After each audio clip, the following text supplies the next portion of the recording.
Hello. नमस्कार मेरे प्यारे साथियों। आपकी तैयारी बहुत ही अच्छी चल रही होगी। अगर आप सूर्य की तरह चमकना चाहते हो अगर आप सूर्य की तरह चमकना चाहते हो तो पहले सूर्य की तरह जलना सीखो। दोस्तों, अगर आपको सूर्य की तरह चमकना है तो पहले सूर्य की तरह जलना सीखना पड़ेगा आपको। आज की क्लास में political science previous year question paper लेके आए हैं। टॉपिक है व्यक्तिवाद, समाजवाद, मार्क्सवाद जैसी अवधारणाएं। इन अवधारणाओं से परीक्षा में कम से कम 8 या 10 प्रश्न मिलेंगे आपको। तो इन अवधारणाओं के जो प्रीवियस ईयर क्वेश्चन हैं उनको सॉल्व करा रहे हैं। आज की क्लास में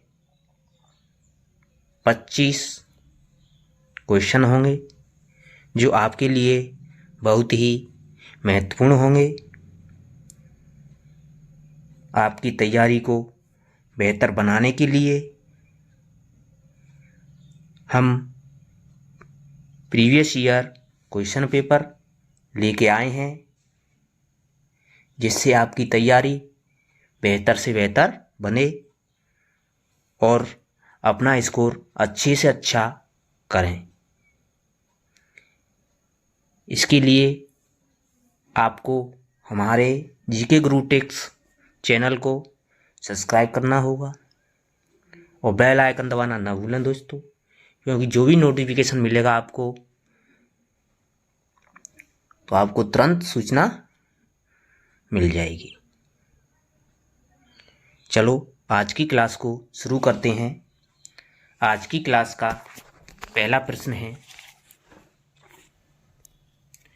समाजवादी राज्य को निम्न में से किस रूप में समझते हैं? राज्य एक आवश्यक बुराई है, राज्य अनावश्यक बुराई है, राज्य कल्याणकारी संस्था है, राज्य एक अच्छी संस्था है। बताओ दोस्तों, कमेंट करो, जवाब दो। समाज राज्य को निम्न में से किस रूप में समझते हैं? जो समाजवादी हैं वो राज्य को क्या मानते हैं? आपका सही जवाब होगा ऑप्शन डी, राज्य एक अच्छी संस्था है। जो समाजवादी हैं, जो समाजवादी विचारक हैं, वो कहते हैं कि राज्य एक अच्छी संस्था है, राज्य है जो सबसे अच्छी संस्था है, इसको मानते हैं। वो समाजवादी राज्य एक अच्छी संस्था को मानते हैं। आपका अगला प्रश्न,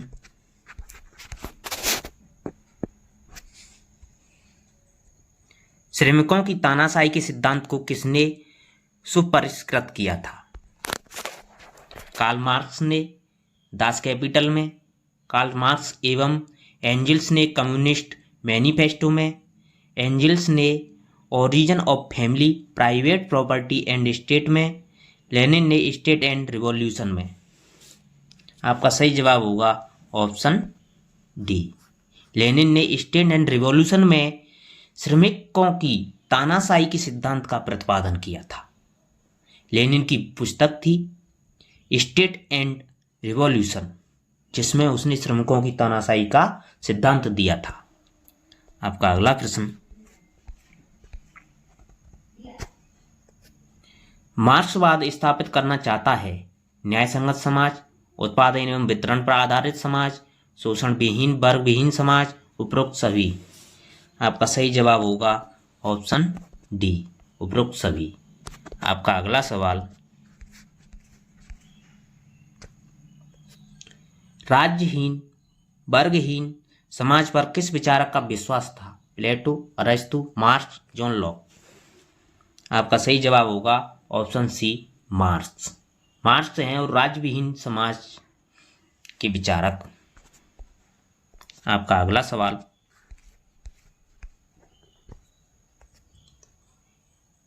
यह उक्ति के राज्य आर्थिक आधार पर एक राजनीतिक हद रचना है, यह निम्नलिखित में से किससे संबंधित है?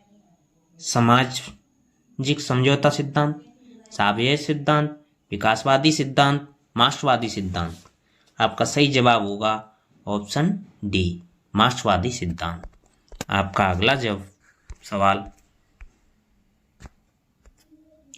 किसने कहा कि भौतिक जीवन में उत्पादन की पद्धति जीवन की सामाजिक, राजनीतिक तथा आध्यात्मिक प्रक्रिया के सामान्य चरित्र का निर्धारण करती है?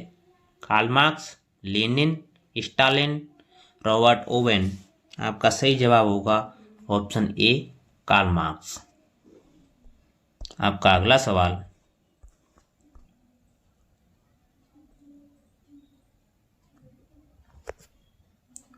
समाजवादी विचारक प्राकृतिक संसाधनों के राष्ट्रीयकरण का समर्थन करते हैं ताकि उत्पादन के लागत मूल्य को कम किया जा सके, उत्पादन बढ़ाया जा सके, उत्पादन को रोका जा सके, शोषण को रोका जा सके, उनका प्राकृतिक संसाधनों का पूर्ण दुरुपयोग सदुपयोग सुनिश्चित किया जा सके।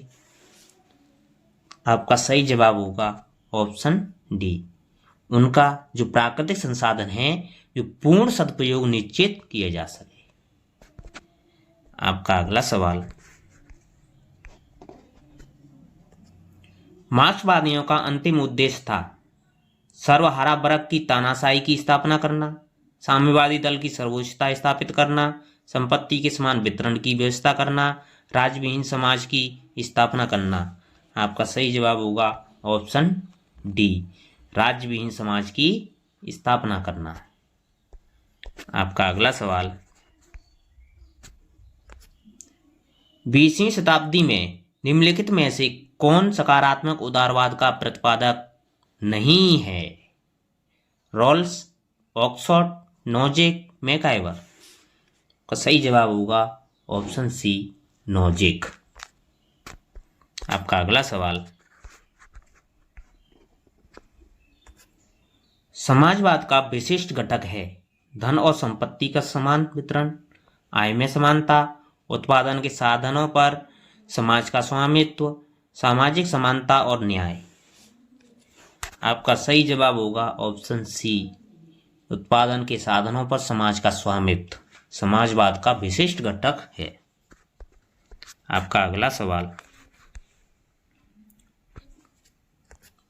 इनमें से कौन सा एक सिद्धांत मार्क्सवाद का अंग नहीं है? द्वंद्वात्मक भौतिकवाद, कल्याणकारी राज्य, अतिरिक्त मूल्य का सिद्धांत, वर्ग संघर्ष। का सही जवाब होगा ऑप्शन बी, कल्याणकारी राज्य। मार्क्सवाद का अंग द्वंद्वात्मक भौतिकवाद है, अतिरिक्त मूल्य का सिद्धांत है, वर्ग संघर्ष है, लेकिन जो कल्याणकारी राज्य है वो मार्क्सवाद का अंग नहीं है। तो इसीलिए आपका सही जवाब होगा ऑप्शन बी। आपका अगला सवाल,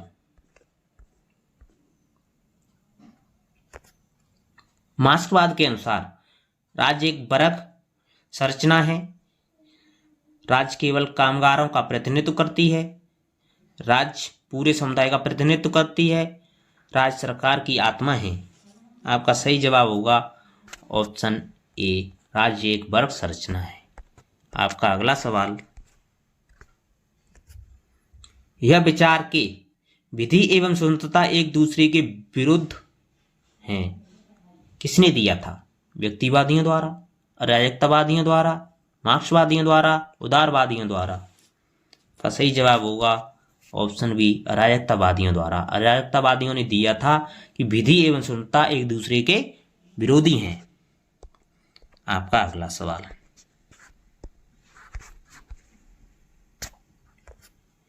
समाजवादी जोर देते हैं राजनीतिक स्वतंत्रता पर, आर्थिक समानता पर, व्यक्तिगत संपत्ति के अधिकार पर, न्यायपालिका की स्वतंत्रता पर। आपका सही जवाब होगा ऑप्शन बी, आर्थिक समानता पर समाजवादी जोर देते हैं। आपका अगला सवाल, नव उदारवाद पूंजीवाद का बौद्धिक जनक है, निम्नलिखित में से कौन समझा जाता है? Rawls, John Rawls, A P Hayek, MacIntyre, MacIver बाजर।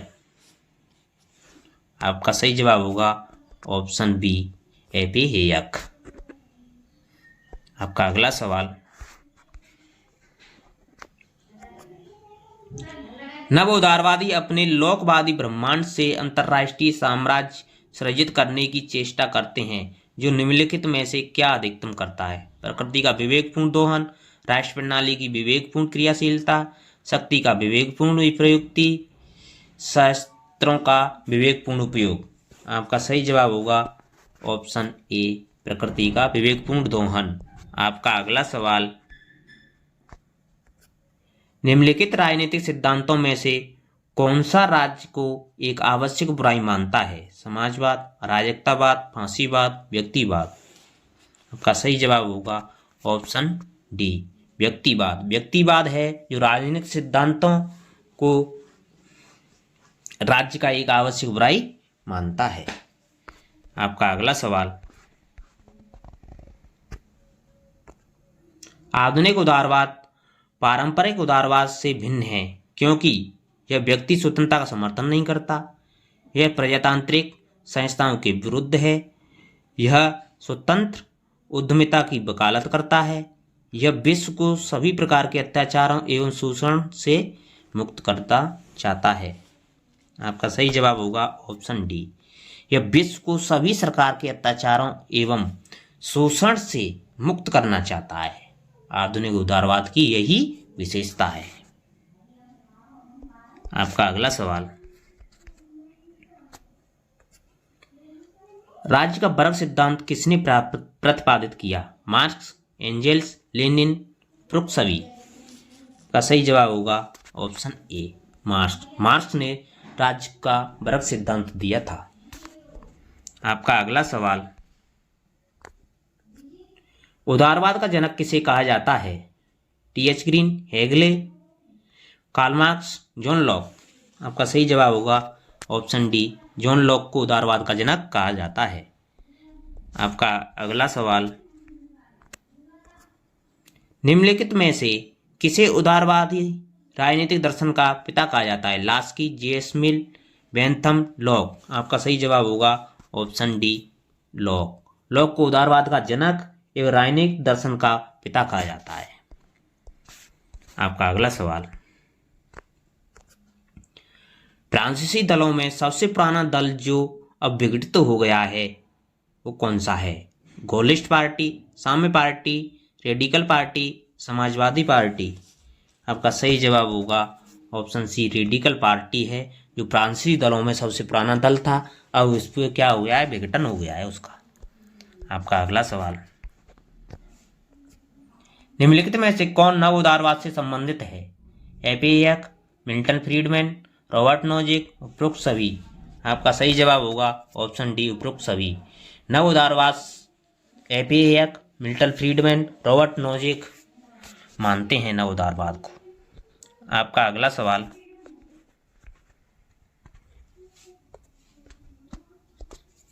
निम्नलिखित में से कौन सी फांसीवाद की एक विशेषता नहीं है? एक व्यक्ति की तानाशाही में विश्वास, अंतर्राष्ट्रीयवाद का विरोध, लोकतांत्रिक संस्थान में विश्वास, व्यक्तिवाद में विश्वास। आपका सही जवाब होगा ऑप्शन डी, व्यक्तिवाद में विश्वास फांसीवाद की विशेषता नहीं है। आपका अगला सवाल, आज की क्लास का आखिरी सवाल है दोस्तों, निम्नांकित में से कौन हस्तक्षेप की नीति में विश्वास करता है? व्यक्तिवाद, सर्वाधिकारवाद, आदर्शवाद, समाजवाद। आपका सही जवाब होगा ऑप्शन ए, व्यक्तिवाद है, वो हस्तक्षेप नीति में विश्वास करता है। धन्यवाद दोस्तों। अगर आपको वीडियो अच्छी लगी हो तो लाइक एंड सब्सक्राइब करें और अधिक से अधिक शेयर करें, बेल आइकन दबाना न भूलें। और आपको ऐसी ही वीडियो देखने के लिए चैनल को सब्सक्राइब करें और प्रीवियस वीडियो देखने के लिए आपकी स्क्रीन पर जो वीडियो दिखाई दे रही है उस पर क्लिक करें और प्रीवियस वीडियो देखें, अपनी तैयारी को बेहतर बनाएं। धन्यवाद।